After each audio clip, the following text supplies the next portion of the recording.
अपना आगे तो चलते हैं। कथा है नाभाग की कथा। करुष नामक राजा के वंश में हजारों वीरों ने जन्म लिया। उनमें से विष्ट नामक राजा का पुत्र नाभाग हुआ। युवा दिल नाभाग की दृष्टि एक वैश्य कन्या पर पड़ी और वह उसे चाहने लगा। उसने कन्या की शादी अपने साथ करने के लिए निवेदन किया, परंतु वैश्य ने राजा प्रजा व समान आसमान की बात नाभाग को समझा कर टालना चाहा, परंतु नाभाग भी नाना प्रकार से वैश्य को समझाते हुए उसी कन्या के साथ शादी के लिए अपनी जिद पर अड़ा रहा। वैश्य ने नाभाग को इस शादी के लिए अपने माता पिता से आज्ञा लेने के लिए कहा। इस पर नाभाग बोला, देखो यह काम संबंधी बात है। काम संबंधी बातें माता पिता व गुरुजनों से नहीं पूछनी चाहिए। इनके अतिरिक्त अन्य विषयों में सलाह लेना उचित है। वैश्य ने कहा, ठीक है, तो मुझे कन्या के पिता होने के कारण आपके पिता से पूछ लेना उचित है। यह सुनकर नाभाग मौन हो गया। वैश्य ने नाभाग के पिता से सारा वृत्तांत कहा। नाभाग के पिता ने श्रेष्ठ ब्राह्मणों व मुनियों से इस विवाह के संबंध में परामर्श किया। सभी ने कहा, राजकुमार का वैश्य कन्या के साथ प्रेम होना कोई धर्म के विरुद्ध तो नहीं है, परंतु धर्मानुसार राजकुमार को पहले क्षत्रिय कन्या के साथ विवाह करने के उपरांत ही वैश्य कन्या से विवाह करना उचित है, अन्यथा कन्या अपहरण के कारण जाति से गिरना होगा।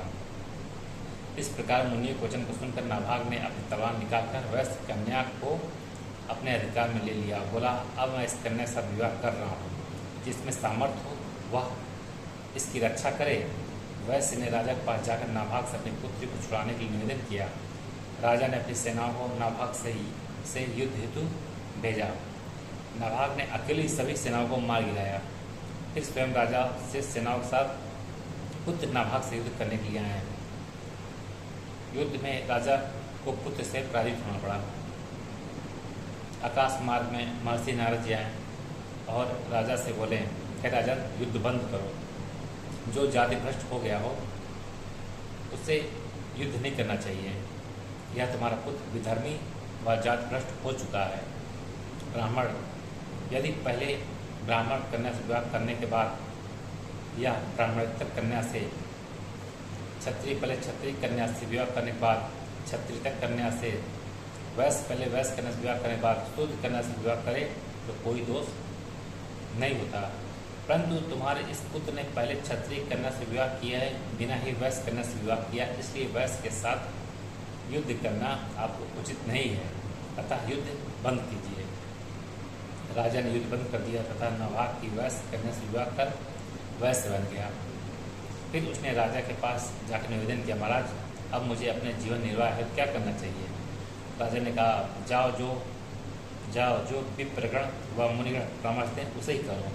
नाभाग सबसे परामर्श लेकर वैश्य कर जीवन निर्वाह करने लगा।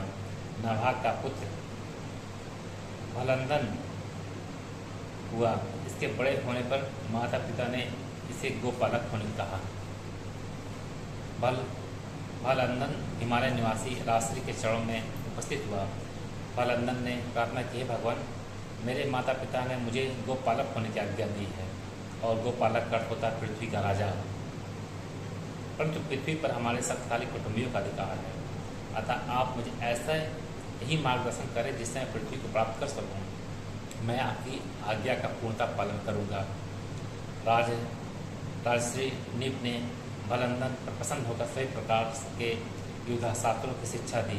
शस्त्र विद्या में निपुण होकर भलंदन अपने कुटुंबियों पर पहुंचा और अपनी पैतृक संपत्ति का हिस्सा मांगा। तब उसके कुटुंबियों ने कहा, तुम तो वैश्य के पुत्र हो, पृथ्वी के शासक कैसे बनोगे, तुम्हें तो अधिकार ही नहीं है। तब भलंदन ने अपने वंशज वसुरात आदि से शस्त्र युद्ध किया। उसने युद्ध में सभी को परास्त कर पृथ्वी पर अपना अधिकार कर लिया। भलंदन ने अपने पिता नाभाग से राज्य करने को कहा, परंतु पिता ने कहा, हे वत्स, यह राज्य तुम्हारा है, तुम इसका उपभोग करो। मुझे राज्य करने का अनुभव नहीं है तथा यदि मैंने पिता की आज्ञा को उल्लंघन करके राज्य किया तो 100 कल्पों तक मोक्ष प्राप्ति नहीं होगा। मुझे तो पृथ्वी के शासक बनने से उत्तम हित पिता की आज्ञा का पालन करने में है। तुम्हें इस पृथ्वी पर अधिकार है, अतः स्वयं राज्य करो या कुटुंब जनों को सौंप दो।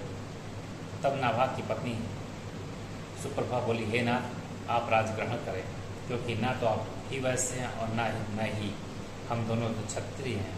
प्राचीन समय में सुदेव नाम के प्रसिद्ध राजा थे। राजा धुमास के पुत्र नल से उनकी दोस्ती थी। एक समय जब सुदेव वसंत ऋतु में मित्र अपनी पत्नी के साथ वन विहार करने गए, वहाँ उन्होंने अच्छे खाद्य पदार्थ और पेय पदार्थों को सभी के साथ ग्रहण किया। फिर पुष्करणी नदी के किनारे चवन ऋषि के पुत्र प्रमति की अत्यंत सुंदर पत्नी राजपुत्री को देखा। नशे में धुत राजा के मित्र नल ने उसे पकड़ लिया। वह स्त्री बचने की गुहार करने लगी। प्रमति अपनी पत्नी की करुण आवाज़ सुनकर शीघ्र ही आ पहुंचा। वहाँ उसने अपनी पत्नी के साथ नल का दुराचरण व राजा सुदेव को वहाँ उपस्थित होकर देखकर राजा से निवेदन किया, हे राजन, आप मेरी पत्नी को इससे बचाइए तथा इस दुराचारी को दंड दीजिए। परंतु सुदेव ने कहा, मैं तो वैश्य हूँ, इसलिए इसकी रक्षा हेतु किसी क्षत्रिय के पास जाओ। सुदेव ने इस प्रकार का वचन को सुनकर क्रोधित प्रमति ने कहा, तुम सत्य में ही वैश्य हो जाओ, तुम्हारी बात सत्य हो। क्षत्रिय तो दुखियों की रक्षा है तो सत्य ग्रहण करते हैं, परंतु तुम कायर हो। ऐसे